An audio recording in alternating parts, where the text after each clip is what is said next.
Gauspur police पारां कूड़ो मुक़ाबलो ॼाणाए ॿिनि नौजवाननि खे क़त्ल करण वारे अमल ख़िलाफ़ शेख बिरादरीअ जे सवें माण्हुनि इंडस हाईवे माशाअल्लाह होटल वटि SHO गौसपुर ख़िलाफ़ एहतिजाजी मुज़ाहिरो करे धरणो हणी टायरनि खे बाहियूं ॾेई रोड ब्लॉक करे छॾियो।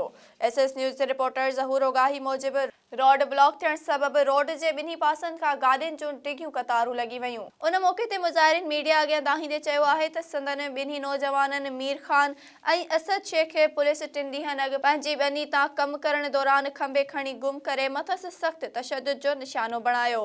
हिननि चयो त SHO गौसपुर पारां असां खां ॿिन्ही नौजवाननि जी आज़ादीअ लाइ 3 लख रुपया रिश्वत तलब कई वई हुई, जेका न ॾियण जी सूरत में राति पुलिस कूड़ो मुक़ाबलो ॼाणाए ॿिन्ही नौजवाननि खे गोलियूं हणी क़त्ल करे छॾियो आहे। मुज़ाहिरीन जो चवणु हो त जेसिताईं नौजवाननि जे खून सां इंसाफ़ न कयो वेंदो, इंडस हाईवे ते लॻल धरणो जारी रहंदो। ॿी तरफ़ मारिजी वियल ॿिन्ही नौजवाननि जा लाश हिन वक़्त ताईं पुलिस जी तहवील में आहिनि।